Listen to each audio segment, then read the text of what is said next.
Alors, quand vous regardez depuis le temps, prenons ce cas, ne prenons que le cas de la France. Quand vous regardez les principaux héros de la France, ils sont trois que l'histoire de la France présente comme ceux qui reflètent le mieux la gloire française, si tant est qu'on puisse la considérer comme telle. Vous avez Louis XIV, vous avez Napoléon Bonaparte, vous avez De Gaulle. Et ces trois héros de la France sont tous des bourreaux pour l'Afrique. Et je vous dis, c'est les figures les plus emblématiques de l'histoire dite glorieuse de la France. Or, c'est qui Louis XIV? Louis XIV, c'est quand même celui qui a établi le Code noir. C'est celui qui a posé les jalons juridiques de l'esclavage, de la maltraitance des Noirs. Et c'est lui qui a posé les bases de ce qui allait être plus tard le saut scientifique de l'infériorité des Noirs et du suprémacisme blanc, puisque c'est sur la base du Code noir qu'on a eu des théories fallacieuses, soi-disant scientifiques, pour expliquer que le Noir était inférieur. Donc il a posé les bases du racisme. Je vous rappelle encore que quand vous prenez maintenant Napoléon Bonaparte, après la supposée abolition de l'esclavage de 1792, rétablit cet esclavage en 1804 et rétablit par la même occasion le Code noir de Louis XIV. Et Napoléon Bonaparte, je vous rappelle, tout à l'heure on a parlé de Louis XIV, il était quand même présenté comme le roi soleil, donc le roi de toutes les lumières, et quand les Français en parlent, c'est avec la plus grande fierté. Or, on connaît tous les affres qu'il a causés aux Africains. Quand vous prenez Napoléon Bonaparte, qui rétablit donc l'esclavage en 1804, et qui fait de la France un pays prospère à son époque, parce qu'il retrouve sa grandeur d'antan, soi-disant, mais en réalité, c'est sur les fruits justement de l'esclavage. C'est Napoléon Bonaparte qui rétablit l'esclavage de façon générale, mais précisément à Haïti, et qui justement spolie Haïti et impose une dette inique à Haïti qu'Haïti mettra 200 ans à payer.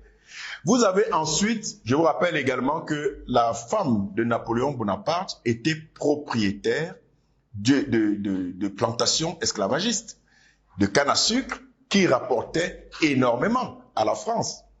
Et juste à titre de rappel, vous avez un certain nombre d'édifices qui font la fierté de la France aujourd'hui. Vous avez le palais de l'Élysée, vous avez l'Arc de Triomphe, vous avez la Banque de France, vous avez le château de Versailles. Tous ces édifices, et ce n'est pas exhaustif, ont été construits par le sang des esclaves africains. Le château de Versailles qui a commencé à être construit par Louis XIII et qui s'est terminé par Louis XIV était exclusivement construit par des esclaves avec les fruits de l'esclavage. La Banque de France aujourd'hui, qui est le poumon de l'économie de la France. Donc quand on parle d'une banque centrale d'un pays, vous comprenez ce que ça veut dire. Ça veut dire que c'est le cœur de l'économie de ce pays-là. La Banque centrale, l'essentiel des fonds de la banque qui ont constitué la Banque centrale était le fruit de l'esclavage. La Banque centrale de la Banque de France a été créée en 1800, donc en pleine période de l'esclavage. Et aujourd'hui, ça fait la fierté de la France, l'économie de la France. Quand vous prenez l'Élysée, le palais de l'Élysée, c'est en réalité l'élément le plus pertinent du passé esclavagiste de la France. Parce que ce sont des Noirs qui l'ont construit à base des ressources esclavagistes, notamment Antoine Crozat. Si vous regardez qui est Antoine Crozat, qui était un bras droit de Louis XIV et qui a contribué énormément à la richesse de la France, en tout cas la prospérité économique de la France entre le moitié du 16e et moitié du 17e siècle, vous vous rendrez compte que il est présenté d'ailleurs dans l'histoire française comme l'un des hommes, sinon l'homme le plus riche de l'histoire de France. C'est lui qui détenait la Louisiane. La Louisiane, c'est tout l'État de Louisiane. C'est lui qui détenait la Louisiane avant que la France ne cède la Louisiane aux États-Unis. Et vous avez un troisième personnage, De Gaulle, qui est présenté comme l'un des emblèmes les plus prestigieux de la France, mais qui, pour les Africains, n'est rien d'autre qu'un criminel. Un poltron devenu héros. Voilà, on sait comment, on se rappelle de l'appel du 18 juin en réalité qui était une fugue. La fugue d'un général, vous vous rendez compte. Un général, fut-il de brigade seulement, mais en fait, si vous êtes un général et qui est supposé être donc un héros et montrer le chemin en pleine guerre, vous ne fuyez pas, vous ne désertez pas votre pays. Et on sait ce qui devrait arriver, ce qui arrive dans des pays normaux pour des officiers de haut rang qui désertent. On sait ce qui arrive. On en finit avec eux. Au minimum, on les destitue. Mais voilà le héros de la France qui, en plus de cela, a été l'un des pires tortionnaires que l'Afrique ait jamais connu. Vous voulez qu'on parle des massacres d'Algérie, vous voulez qu'on parle des massacres au Cameroun, vous voulez qu'on parle des assassinats de tous les indépendantistes. En fait, je brosse cet aperçu historique-là concernant la France et ses supposées lumières et ses supposées figures emblématiques en rapport avec l'Afrique pour bien montrer que, de tout temps, la France, l'Occident en général, a été et reste esclavagiste et il n'y a rien de bon à attendre de ces gens et tout ce qu'ils peuvent dire de bon sur un des nôtres de façon unanime est le signe patent que cette personne doit être... Restons collés sur De Gaulle, quand il faut préciser par ailleurs que c'est au Cameroun qu'il est venu se réfugier. Il venait d'ailleurs se suicider ici même à Douala. Et d'ailleurs, on se rappelle du 27 août 1940, où ce sont de jeunes Camerounais qui vont lui dire « Nous allons t'aider parce que ceux-ci ne voulaient plus de l'Allemagne ». Finalement, c'est encore le même homme qui va détruire 256 villes au Cameroun. C'est quand même trop. C'est juste incompréhensible. Mais c'est là où vous comprenez.